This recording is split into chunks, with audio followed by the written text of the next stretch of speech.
फिटकरी गुड़ alum jaggery. एक गांव में शिवा बोलकर एक वैद्य रहता है। वो आजू बाजू के गांव से पौधे को लेकर आकर लोगों का इलाज करता था। इससे वो बोले तो उस गांव में सबको बहुत ज्यादा इज्जत थी। वो भी बड़े लोगों को बड़े इज्जत से देखता था।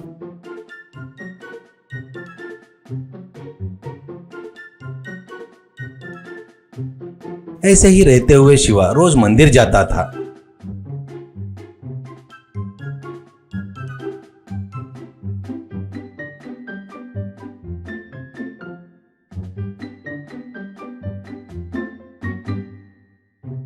एक दिन मंदिर में बैठकर रहता है शिवा, तो उसको एक सुशीला नाम की औरत गुड़ देती है। उसको शिवा बड़े आश्चर्य से देख रहा था।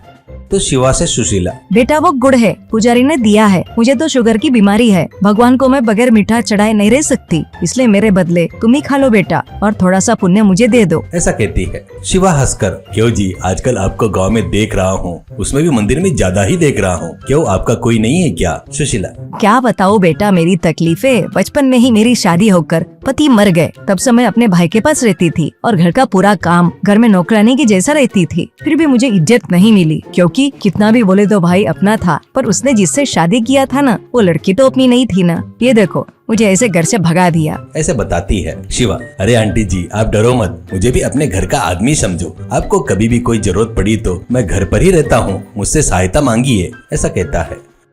ऐसे ही रहते हुए सुशीला धीरे धीरे शिवा से बहुत क्लोज हो जाती है। कभी वो थोड़ी सी सब्जी कुछ बनाई तो शिवा को भेजती थी।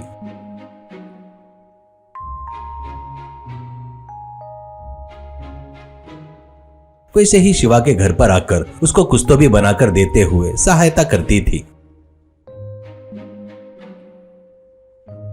एक दिन रात को शिवा के घर पर सुशीला घबराते हुए दौड़ते हुए आकर उसके घर का दरवाजा ठोकती है।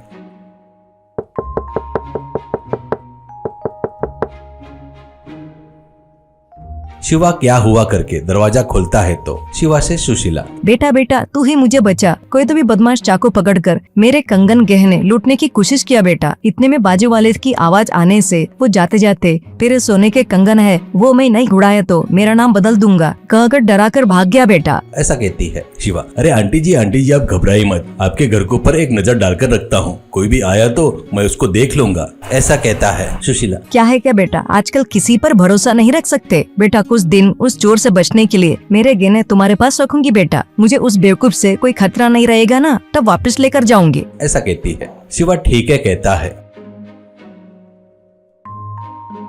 ऐसे महीना बीत जाता है। एक दिन शिवा के पास सुशीला अपने गहने वापस मांगती है। शिवा अंदर जाकर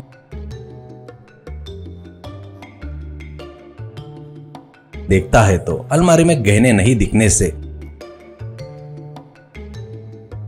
वो बात सुशीला को बताता है। वो बात सुनकर सुशीला, अरे अरे उस चोर ने ऐसे काम किया क्या? अब मेरा भाई मुझे मार डालेगा बेटा। पहले ही वो 2 लाख के कीमत के गहने थे, भाई वो वापस लेकर आने को कह रहा है। उसको दे दिया तो झंझट खत्म हो जाएगी करके तेरे पास आई तो इतने में चोर लूट कर लेकर चले गया। मेरा भाई मेरा क्या हाल करेगा, मुझे समझ में नहीं आ रहा है बेटा। पहले ही वो निर्दयी है। ऐसा कहते हुए रोती है। शिवा, अरे आंटी जी आप टेंशन मत लो, गहने मेरे घर से चोरी हुए न, इसलिए वो मेरी जिम्मेदारी है। बस 1 महीने का समय दो, आपको वापस कर दूंगा। कहने से सुशीला ठीक है करके चली जाती है।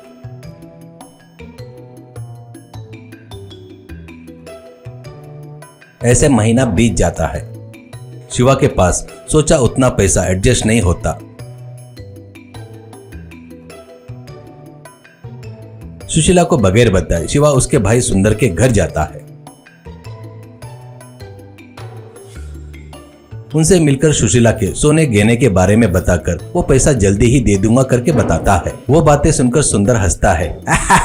क्या वो नकली गहने 2 लाख रुपए के है क्या? मेरे दीदी के धोखे में फंसने वाला नया लड़का है तू। देख बेटा, मेरी दीदी बहुत बड़ी येड़ी है, उसमें बड़ी चोरनी भी है। हमारे घर के सारे सामान चोर कर बाहर रखी और बेच दी, इसलिए उसको यहाँ से भगा दिया। क्या है तो मेरी दीदी है, इसलिए मेरी जिम्मेदारी मानकर पैसे भेज रहा हूँ। उस पर विश्वास मत करना बेटा, तेरे को डुबा देगी। कहने से शिवा को झटका लगता है और फिर शिवा से सुंदर, देख तेरे को देखो तो बहुत भोला लग रहा है। इस झंझट से तू बाहर आना है तो तू तेरे पास एक ही रास्ता है। तू जाकर उससे कह दे कि मैंने तुम्हारे भाई को 2 लाख रुपए दे दिए करके, तब मैं उसको जवाब दे दूंगा। ऐसा कहता है। शिवा ठीक है बोलकर उसको थैंक्स बोलकर चले जाता है।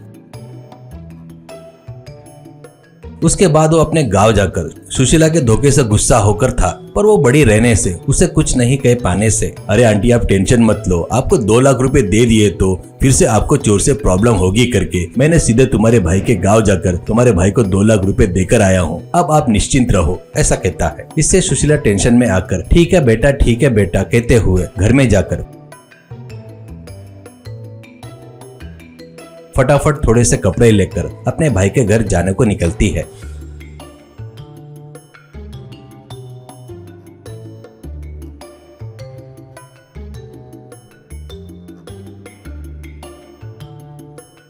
ऐसे वो घर जाते ही भाई के पास जाकर सुशीला, अरे हरामखोर, मैंने मेहनत करके कमाया हुआ पैसा 2 लाख दबा लिया क्या? तू क्या करता पता नहीं, मेरे पैसा मुझे दे दे, नहीं तो मैं क्या करूँगी तुझे पता नहीं। ऐसा कहती है। सुंदर, क्या दीदी इतनी उम्र हो गई फिर भी अकल नहीं आई? तू बदली नहीं। बेचारा मंदिर में दिखा तो थोड़ा सा गुड़ देकर उसके पास से 2 लाख दबाने को देखी क्या?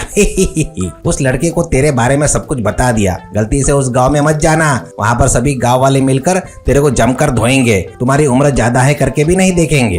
अभी अभी तुम बराबर चल नहीं पा रही हो, अब तो सुधर जाओ। कहने से शॉक होकर सुशीला अपने भाई को गाली देते हुए तेरा भला नहीं होगा रे कहते हुए चली गई।